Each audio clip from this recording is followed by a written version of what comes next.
जन्मदिन है, आशीर्वाद देने आऊंगा आपको। हाँ, प्रणाम कर लीजिए, यही आशीर्वाद रहेगा। पीठ में दर्द है तो डॉक्टर बाबा जी इसको क्या करे? ये बाबा जी क्या करे? जैसे किसी को रोग है, किसी को दर्द है तो डॉक्टर के पास जाए। आशीर्वाद से नहीं ठीक होता। देखो बस वही समझ में नहीं आता, इसी भटकाओं में सब भटक रहे हो। कोई जंतुर बांधेगा, कोई आशीष, इसीलिए तुम सब अच्छे कर्म करो।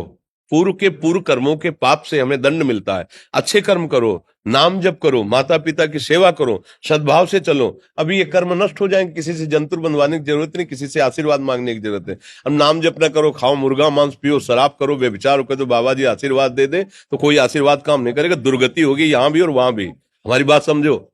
हाँ, जरूर बुरा लगता है, सत्य विषय बुरा लगता है, पर अगर बच्चा सावधान हो जाओगे तो सुखी हो जाओगे। कोई भी हो, हम किसी एक के लिए बात नहीं करते, सबके लिए करते हैं। सब भागते हैं इस बात में कि बाबा जी आशीर्वाद दे, रोग रहित हो जाओ। कभी नहीं होगा, कभी नहीं होगा। तुम्हारे आचरण ठीक होंगे तब तुम्हारा सब काम बनेगा।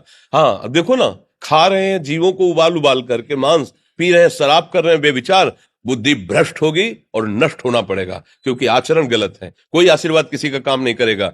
आप अच्छे आचरण करो, माता पिता की सेवा करो, परिवार की सेवा करो, समाज की सेवा करो, नाम जप करो। शरीर में कोई छोटे मोटे कष्ट आवे उनको सह जाओ। आगे चलकर आप देखो कि कैसी उन्नति होती, अच्छा होगा, मंगल होगा। इस ब्रह्म में ना किसी के आशीर्वाद से कुछ हो जाता है। हम आपको पक्की बात बताते हैं कि आज बाबा के यहाँ गए थे यार, पीठ में दर्द कम हो गया।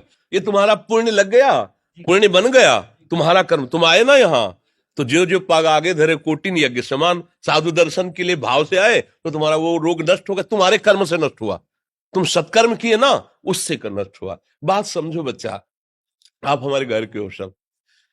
आशीर्वाद देने से हम कई बार कहा कि अगर तुम सुखी हो जाओ तो हम किसी से न मिले, चुपचाप अपने कमरे में बैठे केवल आशीर्वाद देते रहे सबको। लेकिन नहीं सुखी होगे। सुखी होगे तुम अपने कर्म से।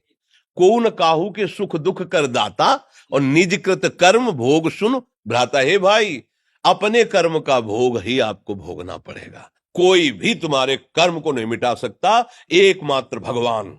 एकमात्र भगवान, मेरी बात मान लेना। उनकी शरण में और नाम जप करो, सब ठीक हो जाएगा। तुम्हारे भजन से होगा, तुम्हारे अच्छे आचरण से होगा, तुम्हारी धार्मिक प्रवृत्तियों से होगा। अब ये बात ना समझो तो फिर हम क्या कह सकते हैं? नहीं, हाँ, यही तुम्हारा जन्मदिन की सफलता है कि हमारी बात मान लो, राधा राधा रटो, कोई नशा मत करना, अपने माता पिता की सेवा करो, समाज की सेवा करो जितना। और जो कष्ट है वो स्थायी नहीं है। आज विपत्ति आई, कल खत्म हो जाएगी। अभी दिन है, फिर रात आ जाएगा, रात है तो दिन आ जाएगा। ये क्रम चलता रहता है, हमें निराश नहीं होना। सूरवीर योद्धा की तरह हमें जीना है यार, कायर की तरह नहीं जीना है। जी। ठीक है, आप सभी